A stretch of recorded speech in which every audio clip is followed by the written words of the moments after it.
It was what? There is an issue that people don't understand. It is mysterious. It is unknown. It is unfathomable. Nobody can understand what is really going on. What was happening at that particular time? You raise an altar, you prepare, put a sacrifice, and pray. Ask God, what do you say about this issue? When the Bible says David saw the people were dying, 2 Samuel chapter number 24, the Bible says, and people died. 70 people of the Jews died.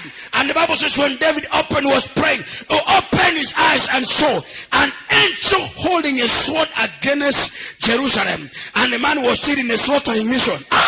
The Bible says David said, hey, God, please give me time. What can I do? The prophet came and talked to him and said, God wants to talk to you, David. You must do something that God can understand what you have done. The Bible says, and David went and bought a land in Araunah's place, who was a Jebusite. He bought it at a really sacrifice. The man paid a sacrifice out of it, and they paid out of it. The Bible says he prepared an altar. Why? He wanted to hear what God is speaking. But as you cannot. Judges chapter number 6. The Bible says, and the Gideon he saw how people were dying. The Bible says, and the Gideon, they suffered in the hands of the Midianites. They were running from to and fro. Read the Judges chapter number 6, verse number 1. What did the Bible says? Gideon, he came and said, he was devastated, they were frustrated, they were disappointed. These people were suffering in the hands of the Midianites. Who are the Midianites? The people who does not believe in God. The men from east. The men from where? As we are talking today, Africa is devastated. Africa is frustrated. Africa is under threat. Not even a threat. It's already not threatened. It's already vanquished. Africans are dying out of poverty. Yet the men from east, they are enjoying what Africans are labored for. You mean we don't have even the best engineers in Africa? We don't have the best engineers who can build the roads in Africa? Am I talking to somebody here? Men from east have now found. The Bible says, and Gideon stood and said, God, what is happening? Read it, Edward, quickly. Mozi, Sita. Start verse number 1. Number 1. Yeah. Kisha wana wa Israeli walifanya yaliyo maovu mbele za macho ya Bwana. Bwana akawatia mikononi mwa Midiani muda wa miaka 7. Mkono wa Midiani ulikuwa na nguvu juu ya Waisraeli. Tena kwa sababu ya Midiani, wana wa Israeli walijifanyia hayo mashimo yaliyo milimani na hayo mapango na hizo ngome. Basi ikawa hapo Israeli walipokuwa wamepanda mashamba, wa Midiani wakakwea na wa Amaleki na hao wana wa mashariki wakakwea juu yao. Yeye anasema wana wa mashariki, wana wa wapi? Mashariki. Wana wa mashariki. Leo hivi Africa hapa wenye tuliko hata Kenya yetu kwa mfano as a nation, we are suffering from the eastern bloc, from oil. Nini? Vitu yote tuko hapa hivi, kila mtu hapa kuna vitu za oria. People from the east. Bwana sio sana. Kuna kitu ambao watu hawana from east, from in our midst. From your house, from your video, from your phone, Samsung, from everything. Where does it come from? Where does it come from? And we are slaves all through. And the Bible says, and the sons of the east, they vanquish. Yet these people, they are the covenant with God. They are the covenant with God? With God. And then what happened, Edward? Read the next. Wakapanga marago juu yao na kuyaharibu hayo maongeo ya nchi hata ufikapo Gaza. Wala hawakuacha katika Israeli riziki ziwazo zote, kondoo wala ng'ombe wala punda. Kwa maana walikwea na ng'ombe zao na hema zao. Wakaja mfano wa nzige kwa wingi.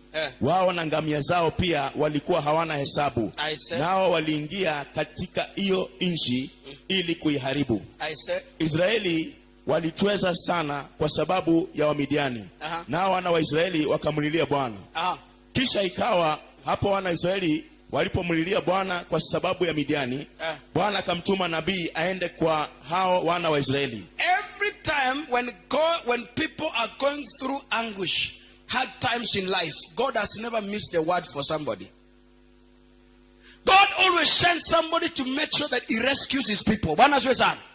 But he gives directions.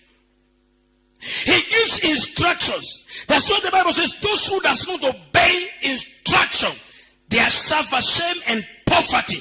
They have no question about it. Now, that's how we are living as a church, as a nation, as a people. Because now we are living in a very dangerous times, whereby the enemy makes sure that you come at them, because we are struggling with life daily. Nilikuwa na muhindi mmoja leo. Ananiambia, even he showed me, akaniambia, unaona hizi sanduku mbili nimebeba za manguo na nini, I am giving out. And you know, when people are giving out, they are taking out your blessings. You know that? Watu wakikupatia sana, unajua wanachukua vitu. Because always mwenye anapokea mkono iko hivi, si ni kweli? Wanaweza siwe sana. Mwenye anapokea mkono iko hivi. Na mwenye anapeana mkono iko hivi. So him is receiving continuously, so that the other one is a back.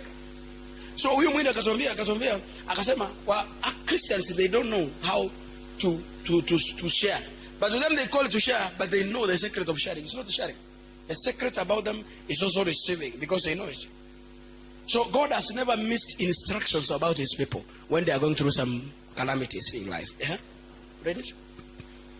Naye akamwambia, Bwana yeye Mungu wa Israeli asema hivi, mimi niliwaleta ninyi mkwee kutoka Misri, nikawatoa katika nyumba ya utumwa, nami niliwaokoa na mikono ya Misri na mikono ya wote waliokuwa wakionea, nami niliwafukuza watoke mbele zenu, nami niliwapa ninyi nchi yao.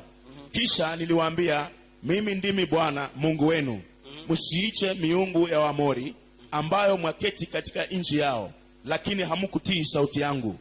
Malaika wa Bwana akaenda akaketi chini ya mwaloni uliokuwa katika Ofra, uliokuwa mali ya Yoashi Mwabiezeri, na mwanawe Gideoni alikuwa akipepeta ngano ndani ya shinikizo ili kuificha machoni pa Wamidiani.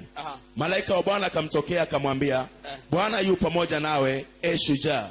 Gideoni akamwambia, Bwana wangu, ikiwa Bwana yu pamoja nasi, mbona mambo haya yote yametupata? Unajua sisi tunafikanga mahali kuuliza hiyo swali. Hakuna mtu hajaiuliza hiyo swali. Bwana asiwe sana. Kuna mtu ameikoza kuuliza hiyo swali wakati anaendea through hard times. Sometimes you don't know what happened from your generation, where you come from, because you are suffering what even your forefathers also did. The Bible says, I'll follow the iniquity up to the fourth generation. People say it doesn't work. And Jesus came and wiped out all, because all of us we have been forgiven. Those are assumptions. When people have the assumptions, they don't understand deeply in their heart. These assumptions, what does it do? These assumptions, because there's what we call assumption of Christianity. That damu ya Yesu imeosha kila kitu. Bwana asiwe sana. But look at the characteristics of people. Anytime that you want to say that damu ya Yesu imeosha kila kitu, look at the character. Are we winning? Is there anything that is tangible we are doing? Heathens are flourishing. People, why? But when I was learning from those people, you understand the heathens are only flourishing, not for any other reason. They have empowered their altar stronger. They take instructions. Praise the Lord. They take instructions. They are not usual. They empower their altars. They take instruction. They use the same instruction. They do the same instruction. Praise the Lord. That's how the Bible says, and the prophet came to Gideon. Every time that you are going through a challenge, God always raises a prophet. I say, why? Because there's no altar, as I said, without a priest. Anytime there's a challenge in a man's life, God raises a priest that stands in the altar to give you instructions on what you're supposed to do. But people, how many people do? How many people do exactly what they are supposed to do? Maandiko yanasema Gideon alikuwa na saga ngano. Yani, you are misplaced. Have you seen somebody learned? Mimi nimeona mtu amesoma kabisa, lakini apenyi. I was talking to another brother here. Amesoma mpaka akona masters, akona kila kitu, anaenda kufanya PhD, but he still is a beggar. He has nothing. Hana hata shilingi. Yani wacha hii yetu ya doctorate ya kuwa wired from America ya $100 you are given a doctorate. Wacha those nonsense. We are talking about the man who has spent times, hours in the library, in the classroom, everywhere, but it doesn't translate into really thing. Bwana asiwe sana. You want to see somebody? Mtu akikwambia ni professor, jameni, Hata ukitaka kuambiwa unataka kuolewa na professor. Right, sindi mtu anasema she is a professor in what is expectation? Your professor is a guy of means, ama? He's a man of means, but there are people, they have all the papers. Why? They are misplaced like Gideon. The Bible says an angel of God came and told Gideon, you are a mighty man of valor. Gideon asked, how can you tell me I'm a mighty man of valor, my friend? And what we are going through as a family, I cannot translate it. I cannot know about it. I cannot. Listen to what Gideon asked. He said, we have been told about the miracles that you did to our fathers when they came out of Egypt. But we are not seeing anything. We are not seeing what? We are in the same city, same town, same tribe, almost the same from the same area. People live different lives. You are coming from the same tribe, same area, same place. You know, we are in Nakuru. As we are talking today, people are saying Nakuru, oh, kuna pesa Nakuru. Kuna mtu Nakuru hivi anaingia kwa bank. Akiingia kwa bank anapewa chai na uji, anakunywa, anaambiwa, yani wakiangalia balance yake, awampige kwa hata manager asikie nani ako kwa line. Anaona kama amevutwa. He run. There are people by saa 4 leo ama saa 3 today they have banked 2 million. Yet you have no even coin. We are same city, same town, same environment, same people, even same education. Am I talking to somebody here? Hey, please. Am I talking to somebody here? What is the disparities? What are these? What are causing the differences? Hard work. You are talking about hard work. There are guys who are waking up 3 a.m. in the morning. They go to bed midnight daily. Some even are dying out of hunger. Same town, same environment, same country, same climate, same everything. Am I talking to somebody here? But you must understand, the enemy, number one, anytime he has succeeded, I've told you as I started the service, when you want to destabilize the life of any people in terms of natural communication, where the center of their life is, where you go to the center of their communication. Even if today I want to destabilize Nakuru police station, today, I work from here. I won't go to the reception. I won't go to the hospital. I go straight to the communication point. When I destabilize the communication point, where do you think in some areas, even in the militaries, in everywhere, the most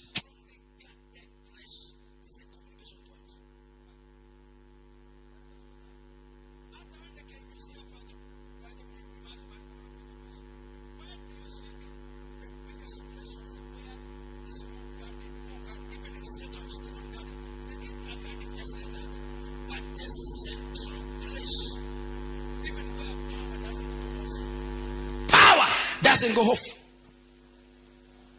It's a place. Now the enemy understands when there's no strength in the altar, the life of people becomes weak. Becomes what? The Christianities, the life of people are becoming weaker and weaker every day because the altars are weak. They are what? They're weak. Leviticus chapter number 6 verse number 13, the Bible says, don't ever allow the fire in the altar to do what? I said do what? Go off.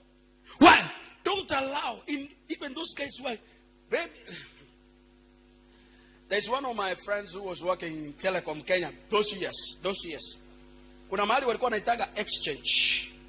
Inaitwa exchange. Wale wako kwa exchange, they work 24 hours. In other words, there is other sectors, they work up to 5 o'clock, they are gone.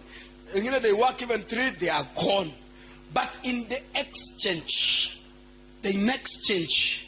not even a second, not even what? Even when power goes off, they have what you call an automatic generator that goes on. Is it true? You go even in banks, they value communication. Ndio unaona ukifika kwa bango unaambiwa system ziko chini. Let me tell you, ziko chini za areas, lakini kuna central point of that one system will never be tampered. Why? In a fleet of a second, things can happen that will destabilize even the entire banking system, to destabilize the entire congregation. That's why they understand. So the Bible says, fire in the altar. Everybody read it, Edward. Fire in the altar shall never do what? Everybody read it. Moto utatunzwa uwake juu ya madhabahu daima. Usizimike. Usifanya nini? Si kwa ubaya. Tembea kanisa nyingi hapa town saa hii. Tuko lunch time hapa. Let me tell you the truth, and I'm saying with a lot of humility. Hii town yetu, hata uende kanisa nyingi kwa hii mtaa, zote zimewekwa kivuli. The only place that is on 24 hours is a mosque. Hata watu wote wale wanaitwa Wakristo hapa wanakula mandazi, marawe, wanagawana chapati hapa, ninulie lunch, ninulie mokimo, ninulie viazi, ninulie modokoi, sijui nini, all the nonsense around. Yet my brothers from another religion, deeply in their commitment of their altar. Mmoja alikuwa pale kwa Prestige Stage. Jili wewe niambia, ni mwingine aliambia, alishuka basi. Ameshuka gari. Alikuwa Mworia. Na watu wale wako stage wanajua kila saa. Aliposhuka kitu ya kwanza aliuliza, wapi mosque? Sio mosque kwenda kulala huko. Wakristo wale wametoka Western Kenya. Mimi nimetoka huko Kakamega, nilikuwa na kasini yangu Kaptembo, hata simu imekataa, sasa nataka kuja kanisa nilale. Si atakuja ombe. Unanielewa? Hapa tunaona vitu za ajabu hapa. Mimi nimetoka hivi, nimetoka mpaka kuna mwende kila shughulikia, mpaka nipeleke chief, nipatafutie kazi. Pia wachana na watu wote wanatoka Western. Wengine wanatoka Central. Mimi nilikuwa hospitali maiti imekufa pale, inahitaji 100. Wa Central wanasema maiti na wanatoka prison, so you could trust them. Wa Central wa Western wanasema mimi nilikuwa na kazini yangu, alinitieko kazi. Na aliponitieko kazi nikasukieko hapa. Na sisukieko hapa nimeoneko kanisa. Si nimeoneko kanisa akuje kuomba, amekuja kanisa atialala ndio atafute mahali pa kwenda. Wengine we push them, we manifest them out. Kwenda kabisa mahali kazini yako wako, kwenda kabisa. Wengine atuambia lakini ukiingia huyu jamaa atuambia wale wanashuka magari pale stage. Wengine ati mtu anauliza, Mkristo anauliza, hapa kuna lodging iko wapi karibu ama bar? Those one they ask wapi msikiti karibu. Lakini Wakristo wanauliza wapi nini? Na bar. Na si ati huyo ataenda msikiti anaenda swali ndiye apewe direction na Mungu mahali anaenda, hata kama ajui. But at least anajua is more safer. He has more power, because in an altar is a place where you retrieve power. I say it's a place you retrieve power. In an altar is a place of empowerment. Say empowerment. You know, they have a value. I was in Nairobi the other time, juzi tu. Nimekaa na Msomali rafiki yangu, tunapiga story. Inafika saa 45, saa 50 hivi. Anaambia, pastor, nipe dakika 15. Namuuliza wapi bwana? Unaenda wapi sakati ya sura? Ngoja pastor. Nakimbia msikiti kidogo baba, ni swali, sitaki kukuta hapa. Maana najua ndanikuta mimi ni Mkristo, niko hapa nimengeti tu nikite na ngoja ni viazi mandazi. Na hata shameless niambia mtu wacha niende lunch, basi tukutane bado ukitoka msikiti. You are useless, you are a fool. Hata una aibu kusema ati wacha niende nitafute kitu. Angalia wao wanafanya kazi hapa. Mimi si anafunga anaenda msikitini saa 6 kamili. Saa 6 hapa. Ukienda huko unakuta amefunga, wanaenda msikiti wamevaa kofia, wameenda wote msikiti. Wale wote wanafanya kale ndani ni Wakristo, wote 99.9% ni Wakristo. Wacha nani unataka kitendo leo, usiwe na wasiwasi. Tunafungua saa 8. Leo ni msikiti. You can't do it. And so when somebody is in his altar, he controls your soul. I say when somebody is empowered from the altar, he controls your soul. Control your soul. So Gideon asked a question, how do we survive? Then we continue tomorrow. You know, Gideon in an altar is a place where we are going to go what we call cutting personal, our generational covenant. We are coming tomorrow there. Gideon akamwambia, Bwana wangu, ikiwa Bwana yu pamoja nasi, mbona mambo haya yote yametupata? Yako wapi matendo yake ya ajabu waliotuhadithia baba zetu wakisema, je, siye Bwana aliyetuleta huku kutoka Misri? Ila sasa ametutupa na ametutia katika mikono ya Midiani. Bwana akamtazama akasema, enenda kwa uwezo wako huu ukaokoe Israeli na mkono wa Midiani. It takes one man with an revelation to help the entire family. Bwana asifiwe sana. Amen. Unaelewa kwamba nini familia? Hebu soma verse number 24 to 25. The same verse. Undielewe kwamba Gideon alitambua nini? What did he understood from the same family? Ndipo Gideoni akamjengea Bwana madhabahu hapo. Akaita jina lake Yehova Shalom. Hata hivi leo iko huko katika Ofra ya Abiezeri. Ikawa usiku huo huo Bwana akamwambia, mtwae ng'ombe wa baba yako. Sikiliza, alipojenga madhabahu ndio communication ikaanza. Ikafanya nini? Ikaanza. Jamani, communication ikafanya nini? After he built an altar, it is when communication started. God had a place to stand so that he can be able to talk to this man. Is it true? So I compare instruction. Which instruction did he give him? Mtwae ng'ombe wa baba yako, yani ng'ombe wa pili wa miaka 7, ukaiangusha madhabahu ya Baali aliyo nayo baba yako, ukaikate Ashera ile iliyo karibu nayo. Yani ndio ufahamu ya kwamba baba yako mahali alianzia, nataka nikupe. God was very silent. Even when these guys were defeated left, right, side and straight, God was still quiet. God was what? Quiet. God was quiet. And then even after he was told, Gideon was told, you are a mighty man. In other words, you are not supposed to be the way you are. Yani wewe ustahili kusiaga ngano. Bwana asifiwe sana. Ustahili kufanya nini? You are misplaced. You are a misplaced man. You are not supposed to be where you are dressing from. You are not supposed to be there. You are supposed to be somewhere. But God was still quiet.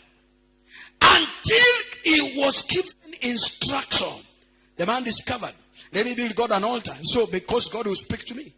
That's what the Bible says. And Gideon brought the sacrifice and said, God, if you are true the one, take this sacrifice. Wait for me here. And the Bible says he did the same. And he offered the sacrifice. He raised an altar. After the altar was raised, then from there, God started the communication. Watu wanataka biashara mpaka zinachanganyikiwa, mtu anaenda ndoa ambao hajui ni ndoa gani. Yani you beat a man in a road. Yuko naongea na kwangu jana usiku. A brother has met a woman on the street, amechumbia huyu, amemaliza dakika mbili, amepatana mtu wiki mbili, amepatana naye hata hajamaliza hivi. Kuangalia hivi anaona huyu ni mweupe, yule alikuwa amechumbia miaka 2. Huyu ni mweusi. Amekata hiyo story, ameingia deep. Mpaka nilipoona nikamwambia mama, kaona huyu amechukua mpaka iPad yake ameweka screen saver. Inaitwa screen saver ama wallpaper, inaitwa nini? Ile unaweka kwa mtu mmekutana then 1 week.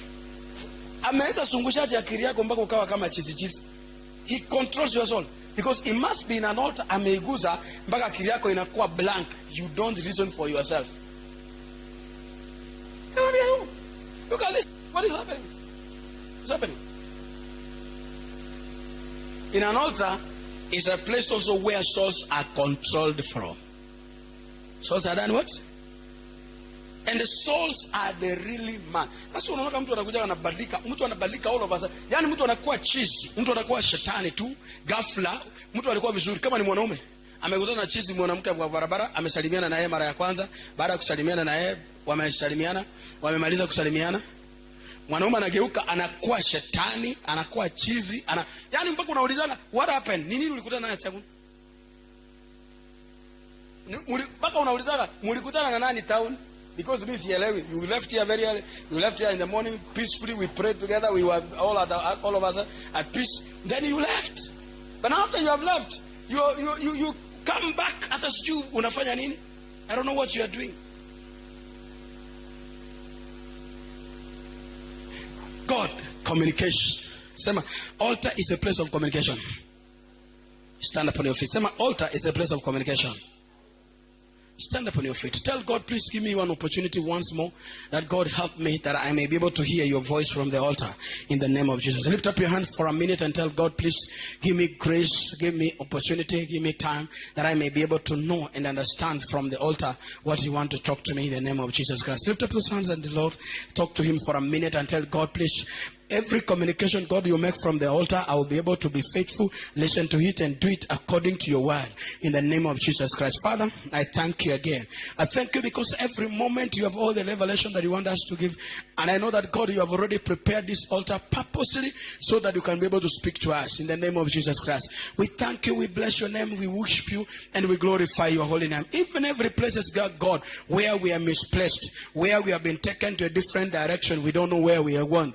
But I pray in the name of Jesus Christ, every misdirections, everything that the enemy has already done in our lives, I pray in the name of Jesus Christ, give us the ability, give us the grace, give us the time, give us all the opportunity that the Lord, we may be able to understand and come to the terms of the communication of your word in the name of Jesus Christ. We give you praise, we give you honor. Thank you, because God, we know you speak once and we must hear twice. And I pray that, God, every word that you have spoken to us, let it come to pass. Every word that, God, you have spoken to our lives, let it come to pass. Every word that, God, you have already spoken to us, let it come to pass in the name of Jesus Christ. God, every misplacement of your children, every misplacement of your souls of your children, let it not be misplaced again. Let it, Father, have an impact and communication in the mighty name of Jesus Christ. We give you praise, we give you honor. We thank you because, everlasting God, you have kept your covenant. You have given us the grace and you have given us opportunity that we may be able to see what, God, you want to do. Thank you. Even receive our offering this afternoon as we give you thanksgiving in our heart. May you bless it, Jesus Christ, the Son of Almighty God. We give, Father, with all the respect of the altar that you have already ordained and sanctioned in this place. We thank you. We bless you in Jesus' mighty name. Somebody say amen. Please, let's meet tomorrow again. I will be able to tell you about how you cut your covenant contract and also